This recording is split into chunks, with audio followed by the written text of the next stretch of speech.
What do you think, king Hamlet को किसने मारा? Hello guys, my name is Rohit, welcome to my channel. आज के इस वीडियो में हम डिस्कस करेंगे हैमलेट को। एक डिस्क्लेमर दे देना चाहता हूं, if you have not read Hamlet तो प्लीज पढ़ लो, बिकॉज आज I am not going to explain Hamlet, I am going to discuss Hamlet with you guys. So आज हम एक पेपर पढ़ेंगे जिसे लिखा है लाइसेंडर केम्प ने। इस पेपर का नाम है अंडरस्टैंडिंग हैमलेट। आपको ये पेपर आराम से रजिस्टर में मिल जाएगा, तो आप अगर चाहो तो वहीं से भी पढ़ सकते हो। But still I want to discuss this paper with you guys. I read this paper recently and मुझे ये बहुत पसंद आया, which is why I wanted to share with you about this paper. Okay, so let's begin the discussion. So हम जो discuss करेंगे अभी इस वीडियो में, इस पेपर में, ये एक काइंड ऑफ रेडिकली अनकन्वेंशनल है। ज्यादा लोग ये नहीं बोलते, ये उतना पॉपुलर थ्योरी या टॉपिक नहीं है। तो देखो, जितने भी हैमलेट के इंटरप्रिटेशंस है वो ना एक मिसअंडरस्टैंडिंग के ऊपर बेस्ड है। मिसअंडरस्टैंडिंग क्या है, मैं आपसे पूछना चाहता हूं, आपको क्या लगता है किंग हैमलेट को किसने मारा? आई एम श्योर ज्यादातर लोग, इनफैक्ट 90% से ज्यादातर लोग कहेंगे क्लॉडियस ने मारा, ऑफ कोर्स। बट ऑथर जो कि लाइसेंडर है इस पेपर के, वो कहना चाहते हैं कि ये एक मिसअंडरस्टैंडिंग है। तो सबसे पहले एक चीज जानना बहुत ही जरूरी है, why do most people think that Claudius is guilty? Reasons क्या है, आंसर्स क्या है इसका? पहला आंसर है द घोस्ट सेज सो, मतलब जो घोस्ट आता है इस प्ले में वो कहता है कि क्लॉडियस ने मारा है मुझे। वो घोस्ट हैमलेट को कहता है, thus was I sleeping by a brother's hand of life, of crown, of queen at one dispatched। ये जो घोस्टली कन्फेशन है, ये बस हमारे पास इकलौता डायरेक्ट एविडेंस है जो हमारे पास है इस प्ले में, जो कहता है कि क्लॉडियस ने किंग हैमलेट को मारा है। ऑथर का इसके ऊपर एक काउंटर आर्गुमेंट है। क्या है? ऑथर कहता है घोस्ट एक रिलायबल विटनेस नहीं है। क्यों नहीं है मैं बताता हूं, ऑथर ने जो बताया है मैं बताता हूं आपको। घोस्ट सो रहा था when he was murdered, supposedly killed. Okay, तो लॉजिक क्या है इसके पीछे? देखो, अगर सोचो आप सो रहे हो एंड उस वक्त आपको किसी ने मर्डर कर दिया, तो क्या आप जान पाओगे कि आपको किसने मारा? ना ही आप जान पाओगे, ना ही घोस्ट आपका घोस्ट जान पाएगा। सो भले ही वो घोस्ट वापस आ गया आफ्टर डेथ, बट स्टिल उसका जो ओरिजिनल डेथ एक्सपीरियंस था वो अनकॉन्शियसनेस में था। समझ रहे हो? सो द स्टोरी जो घोस्ट ने बताया है वो एक्यूरेट ना भी हो सकता है, वो एजम्पशंस, इमोशंस पे भी हो सकता है। तो अभी इसके बाद एक क्वेश्चन आता है, why does Hamlet believe the ghost then? मतलब हैमलेट घोस्ट पे यकीन क्यों करता है? ऑथर कहता है हैमलेट, देखो अभी अभी हैमलेट का पिताजी मर गया है, हैमलेट की मां ने उसके अंकल से शादी कर लिया है, तो Hamlet is a emotionally vulnerable situation. वो इस बात पे गुस्सा है कि उसका फादर का सडन डेथ हो गया। उसकी मदर ने बहुत ही जल्दी बहुत ही हार्शली शादी कर लिया क्लॉडियस के साथ। मतलब कोई मोर्निंग का फेज ही नहीं है, मतलब कोई दुख जता ही नहीं रहा कि इस किंगडम का किंग मर गया, मेरा फादर मर गया, और कोई दुख ही नहीं है इसमें। सो ये बहुत ही इजी ऑप्शन है कि तुम अभी इस वक्त अपने अंकल और अपनी मम्मी के बारे में गलती सोच सकते हो, लाइकली, बिकॉज कुछ भी हमारे पास श्योर तो है नहीं। ओके, सो हम कह सकते हैं कि हैमलेट का जो इमोशनल स्टेज है वो उसके जजमेंट को थोड़ा सा मैनिपुलेट कर सकता है। इससे हम समझते हैं कि जो घोस्ट का एक्यूजेशन है वो कोई प्रूफ नहीं है, घोस्ट ने बस एक्यूज किया है। ये जो प्ले है, इस प्ले का मिस्ट्री अनसॉल्व रहता है। क्यों अनसॉल्व रहता है? बिकॉज एवरीवन, इंक्लूडिंग आप, मैं, रीडर्स, क्रिटिक्स, हम सब ने इस घोस्ट की बात को सच मान लिया है बिना किसी क्वेश्चन के। अभी आपके मन में क्वेश्चन आ रहा होगा, why does the ghost accuse Claudius? मतलब घोस्ट क्लॉडियस को एक्यूज क्यों करता है? देखो, सिमिलर रीजन जो कि हैमलेट के लिए भी था। देखो, ऑथर कहता है the ghost may be emotionally biased और can be emotionally biased. Reasons मैं आपको देता हूं। रीजंस ये है, घोस्ट मे बी फ्यूरियस है कि गर्टूड जो कि उसका वाइफ है उसने क्लॉडियस से शादी कर लिया। एंड अगर आप सोच के देखिए, अगर आपकी वाइफ ने आपके भाई के साथ शादी कर लिया आपके डेथ के बाद, क्या आपको अच्छा लगेगा? आपको अच्छा नहीं लगेगा। तो प्रोबेबली घोस्ट इस वजह से थोड़ा सा डिस्टर्ब है, थोड़ा सा बायस्ड है इन द सेंस कि क्लॉडियस ने उसको मारा है। सो हम ये समझ लेते हैं, ये समझना सही होगा कि वो अपने ही भाई को, जो कि वो अपने भाई को अभी मोरली करप्ट समझ रहा है, तो वो भी ये सोच रहा है कि हाँ शायद उसने ही मुझे मारा है मेरी बीवी से शादी करने के लिए।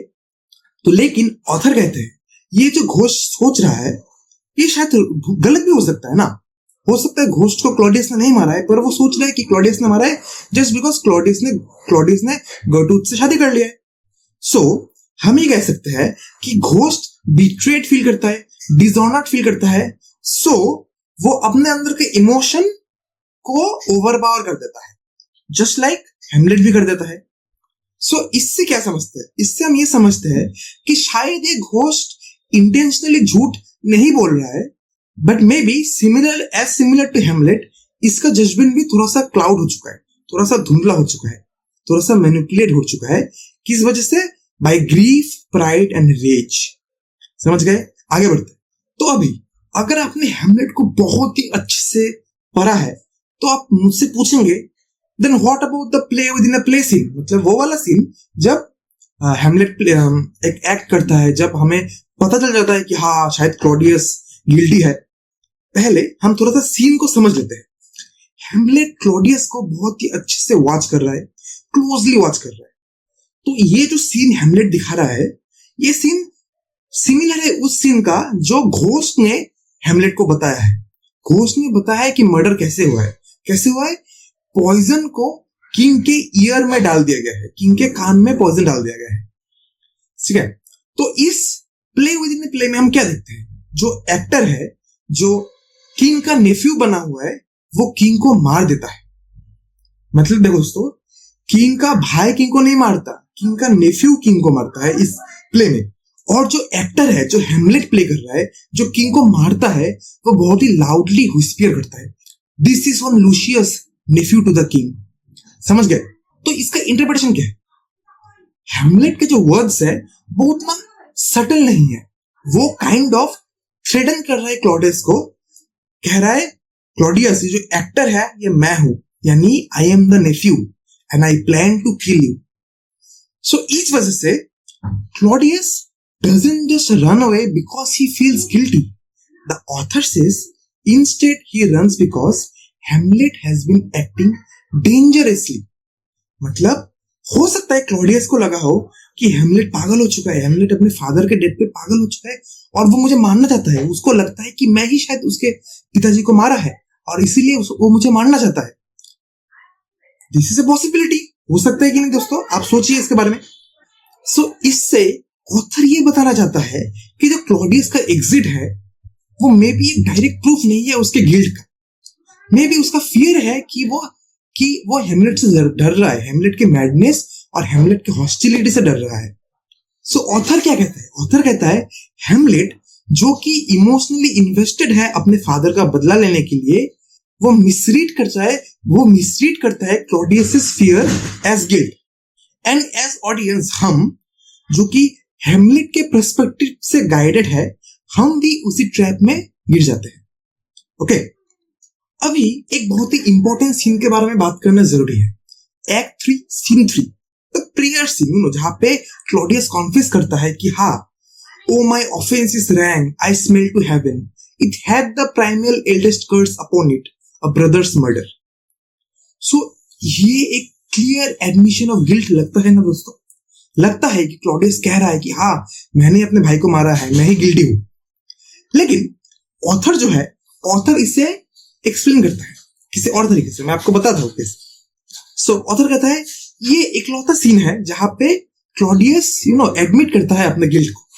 अभी देखो, हर एक अलग सीन को हम इंटरप्रेट कर सकते हैं इस तरह से जैसे लगेगा कि क्लॉडियस इनोसेंट है।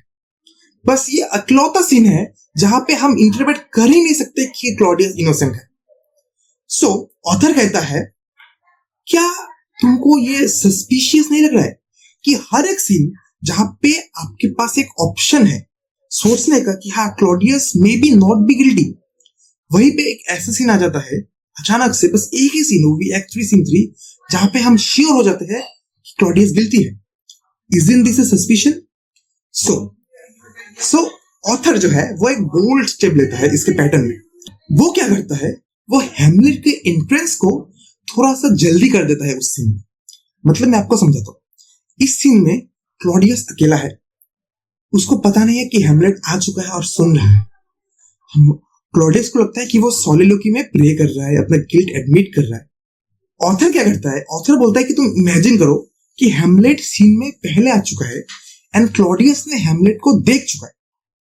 ओके, अभी देखो, हम इस सीन को इस तरह देख सकते हैं कि क्लॉडियस देखता है कि हेमलेट आ रहा है एंड पैनिक करता है।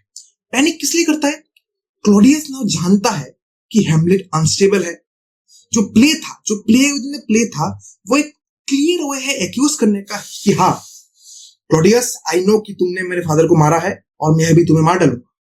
ओके, सो क्लॉडियस अकेला है एंड वल्नरेबल है। So in order to protect himself, अपने आप को बचाने के लिए वो अपने घुटनों पे गिर जाता है एंड प्रे करने का प्रिटेंड करता है। Okay, confessing to the murder Hamlet believes he committed.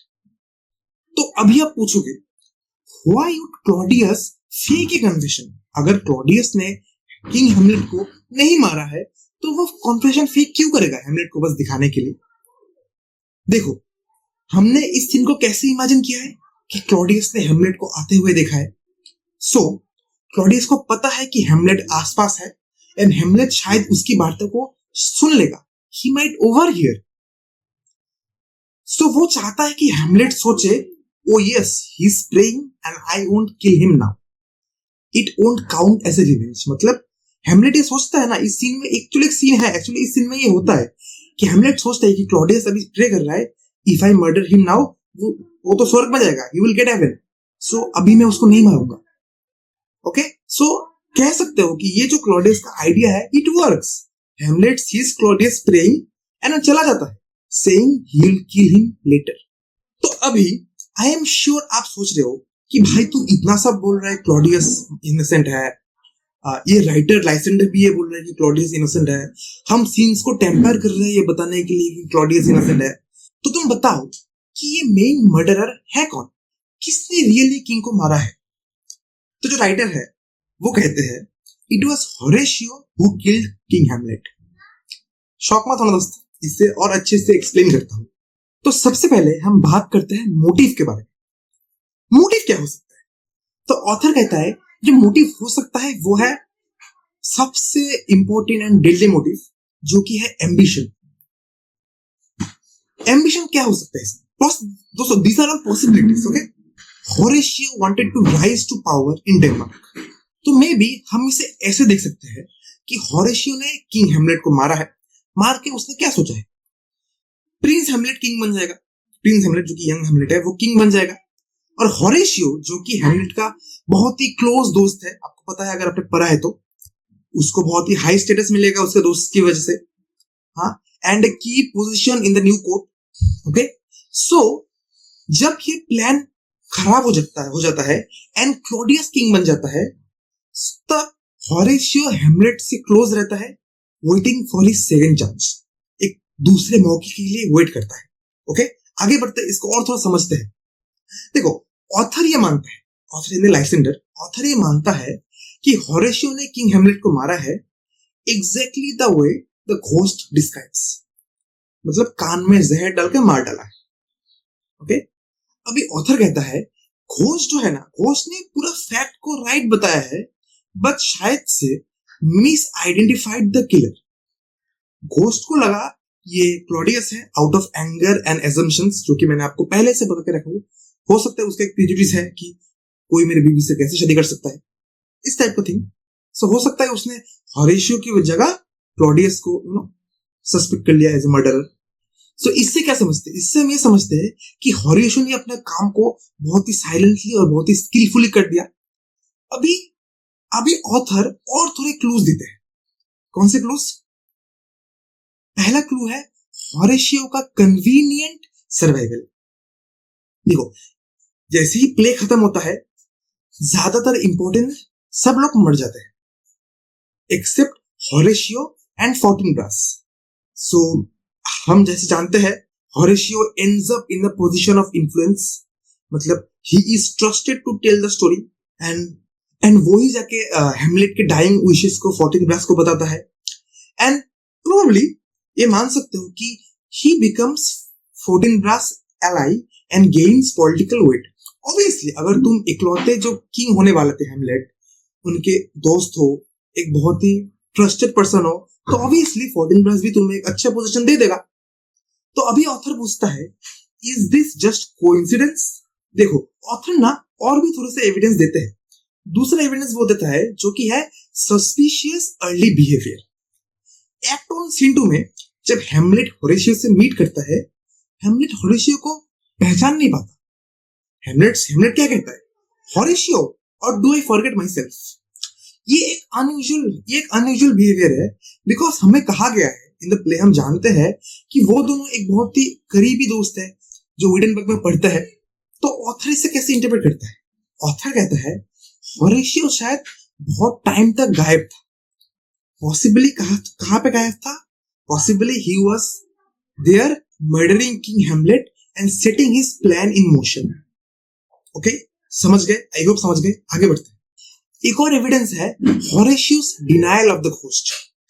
Act 1 scene 2 में जब सोल्जर्स आते हैं एंड कहते हैं कि they have seen a ghost, Horatio doubt करता है। क्यों डाउट करता है?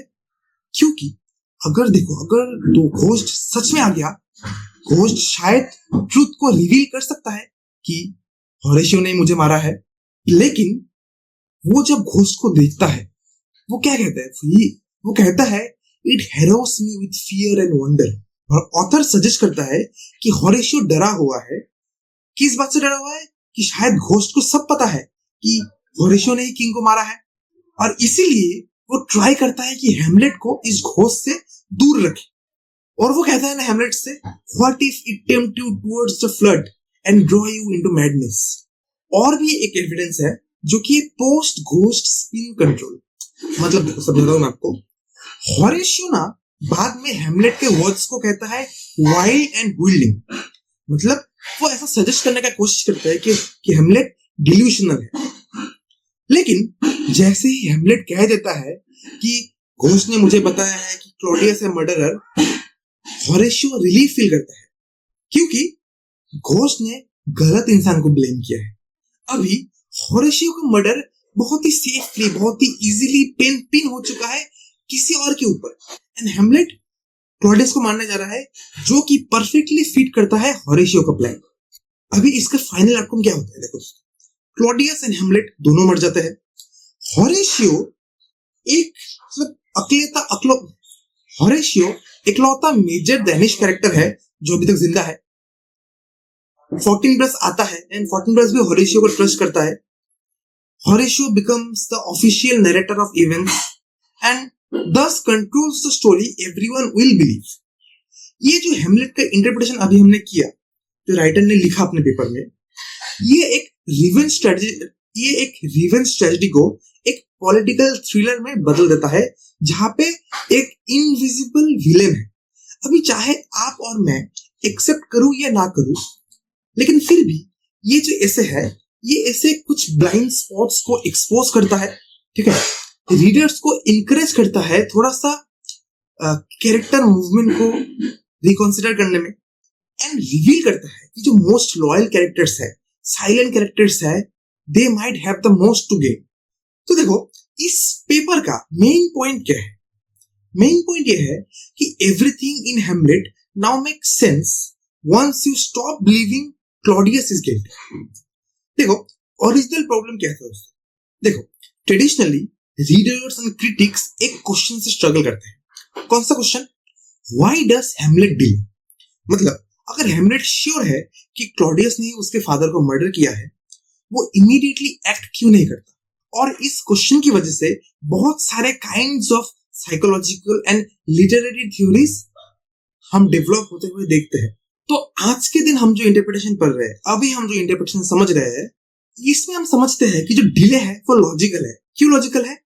हेमलेट श्योर नहीं है इस बात से कि क्या क्लॉडियस गिल्टी है।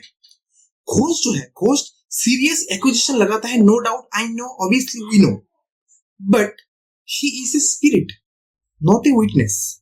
उसका जो अकाउंट है, उसका जो विटनेस है, उसकी जो बातें हैं, वो कभी भी तुम कोर्ट पे प्रूफ नहीं कर पाओगे। हेमलेट घोस्ट पे बिलीव करना चाहता है, बट पार्ट ऑफ हिम, उसका अंदर का कोई एक हिस्सा सस्पिशियस है एंड रैशनल है। वो घोस्ट की बात को, घोस्ट की स्टोरी को टेस्ट करना चाहता है using the play with in the play. लेकिन लेकिन उसके बाद भी हेमलेट हेजिटेट करता है। क्यों? बिकॉज अंदर ही अंदर, deep down, something doesn't feel right. वो सोचता है अंदर ही अंदर, उसका सबकॉन्शियस माइंड में सेंस आता है कि शायद क्लॉडियस गिल्टी ना भी हो सकता है। टेक्सचुअल प्रूफ मैं आपको देता हूं। It is not perfect conscience to quit him with his arm. So even at the end Hamlet question पूछ रहा है, is it truly right morally और spiritually to kill Claudius? This kind of uncertainty wouldn't make sense if Claudius was obviously guilty. लेकिन ये sense बनाता है क्योंकि हेमलेट के पास हमेशा डाउट था। सो इसमें हम क्या समझते हैं? इसमें हम समझते हैं कि हेमलेट में कॉन्फ्लिक्ट है। कॉन्फ्लिक्ट किसमें है?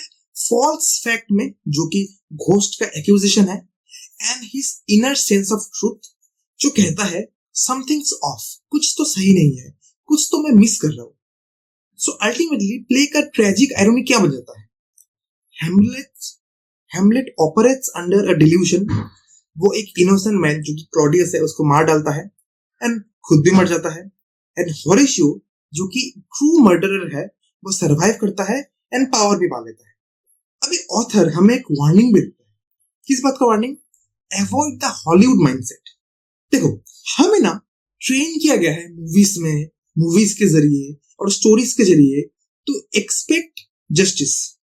लेकिन रियल लाइफ में एंड इन हेमलेट, लेकिन रियल लाइफ में और साथ में हेमलेट में भी शेक्सपियर लिखते हैं, justice doesn't always win.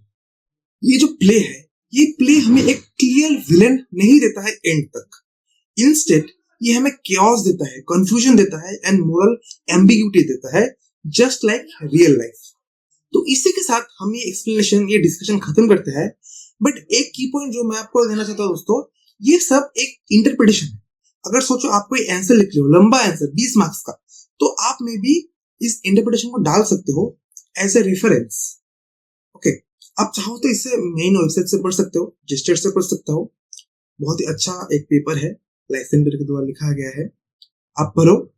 And आप मुझे बताओ if you want to see this type of videos more, जहाँ पे आई विल इंटरप्रेट पेपर्स, जो पेपर्स लिखा गया है राइटर्स के जरिए, जो हमें आंसर में कहा जाता है कि तुम रेफरेंसेस दो। So we can discuss that. तब तक के लिए दोस्तों मिलते हैं नेक्स्ट वीडियो में। बाय बाय, सब्सक्राइब कर देना। बाय दोस्तों।